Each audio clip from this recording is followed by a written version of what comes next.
안녕하세요. 파노입니다. 저는 마음이 실체가 있는 물질이라고 믿습니다. 그렇게 확신하게 된 경험을 이전 영상에서 말씀드리기도 했는데요. 마음은 물질이기 때문에 당연히 우리 삶에 큰 영향을 줍니다. 마음 먹기 나름이라는 말도 있듯이 마음은 제일 먼저 우리 몸에 영향을 주는 것 같습니다.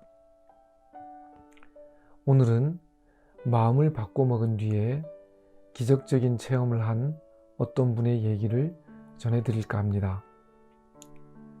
저와 아주 가까운 한의사 선생님의 어머님 얘기입니다. 20년도 지난 일이네요. 그분의 연세가 80인가 81였을 때입니다. 어느 날 가슴에 먹물 같은 게 만져졌다고 합니다. 우리네 부모님들이 그렇듯이 그분도 처음에는 대수롭지 않게 여겼다고 합니다. 하지만 시간이 지나자 멍울이 커지고 만져지는 멍울의 개수가 늘어났다고 합니다. 나중에는 몸에 기운이 없어져서 거동이 힘드실 정도가 되셨다고 해요. 그제서야 병원을 찾으셨습니다. 그분은 병원에서 충격적인 얘기를 들었습니다. 당신이 유방암 말기라는 겁니다. 의사 선생님은 길어야 3개월 정도 사실 수 있다고 진단을 했습니다. 어머님은 물론 가족들도 깜짝 놀랐죠. 병원에서는 더 해볼 수 있는 게 없다고 했고, 가족들은 아드님인 한의사 선생님에게 뭐라도 해보라고 했습니다.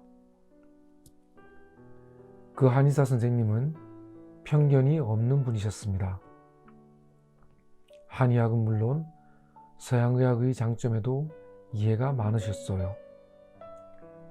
무엇보다 그분은 마음이 지닌 치유의 힘을 믿는 분이었습니다. 어쨌든 어머님에게 외과의학적 처치가 불가능하다는 것은 객관적 현실이었습니다. 한의사 선생님은 오랜 고민 끝에 어머니에게 한약을 좀 지어드리고 마음과 관련한 2가지 처방을 드렸습니다. 그 한의사 선생님의 어머님은 독실한 크리스찬이셨습니다. 평생을 교회에 열심히 다니셨죠. 그 한의사 선생님은 어머님의 그런 점까지 고려해 마음과 관련한 처방을 만들었습니다. 한의사 선생님의 처방은 하나는 기도였고 하나는 생각의 전환이었습니다. 그 한의사 선생님은 어머님에게 매일 기도를 하시라고 권했습니다. 하지만 어머님이 보시기에 아드님이 알려주는 기도법은 조금은 이상했습니다. 아랫배에 십자가를 떠올리며 고요히 묵상을 하시라는 것이었습니다. 아랫배라고 표현했지만 사실 그곳은 한의학에서 에너지 저장고로 여기는 하단전이었습니다. 한의학에서는 마음이 가는 곳에 에너지가 모인다고 생각합니다. 한의사 선생님이 내린 처방은 마음을 하단전에 둠으로써 에너지 창구를 가득 채우는 방법이었던 겁니다. 하지만 일반인들이 아랫배를 그냥 바라보면 생각이 흐트러지기 때문에 이 한의사 선생님은 어머님이 익숙한 대상인 십자가를 떠올리시라고 했습니다. 황금빛으로 빛나는 십자가를 말이죠. 다행히 어머님은 아드님을 무척 신뢰하시는 분이셨습니다. 그래서 아드님이 시키는 대로 틈날 때마다 열심히 아랫배에 십자가를 떠올리는 기도를 했습니다. 한의사 선생님이 내린 2번째 처방은 생각의 전환입니다. 이를 위해 그 한의사 선생님은 하루 날을 잡아 어머님을 찾아갔다고 합니다. 그리고 어머님 두 손을 꼭 잡고 이렇게 말했습니다. 어머니, 제 말을 좀 잘 들어보세요. 어머니는 3개월 뒤면 하늘나라에 가셔서 예수님을 만나시게 됩니다. 어머님은 평생 예수님을 존경하고 따르고 그리고 뵙고 싶어 하셨잖아요. 이제 조금 있으면 그 소원이 이루어지는 겁니다. 그러니 아무 걱정하지 마세요. 보통 사람 같으면 3개월 뒤에 죽는다는 생각에 무척 두려워했을 겁니다.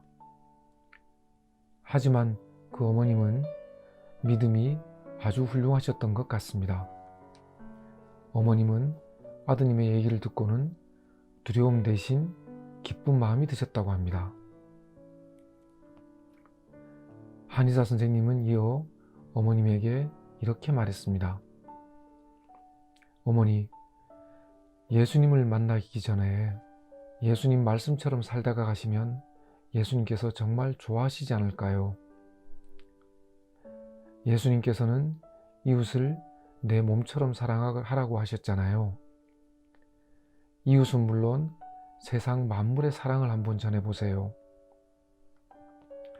그저 어머님을 통해 하느님의 사랑과 축복이 만나는 모든 존재에게 전해진다고 생각만 하시면 됩니다.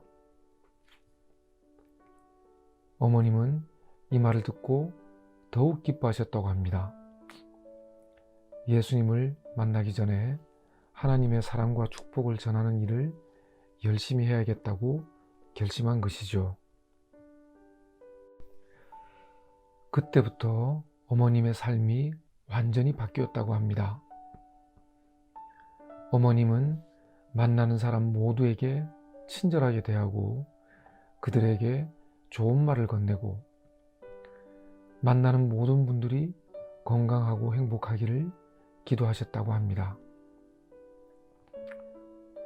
사람은 물론 옷이나 그릇, 음식 등 생활용품에게도 감사하는 마음이 저절로 생겼고 그 모든 것들에게도 하나님의 사랑과 축복이 전해지기를 간절히 빌었다고 합니다. 또 살면서 어머님에게 도움을 줬던 이들에게는 감사의 인사를 전했고 혹 당신 때문에 상처를 입었을지 모르는 분들에게는 미안하다고 용서를 구했다고 합니다. 그렇게 3개월이 지나갔습니다. 하지만 시간이 지날수록 어머님의 건강이 좋아졌습니다.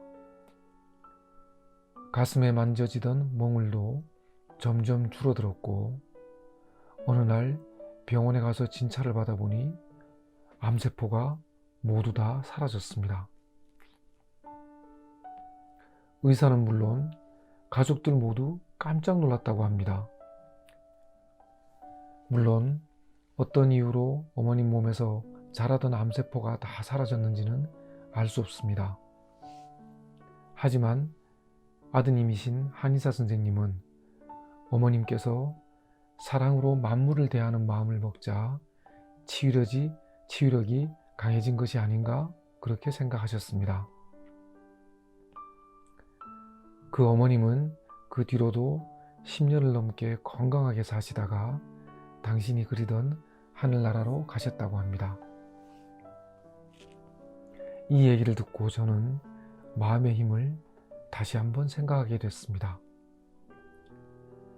우리가 어떤 마음을 먹느냐에 따라 몸이 나빠지기도 하고 몸이 좋아지기도 한다는 것을 더욱 믿게 됐고요. 그렇다면 어떻게 하면 우리 건강과 삶에 도움이 되는 마음을 먹을 수 있을까요? 그 얘기는 나중에 또 차차 들려드리겠습니다. 감사합니다.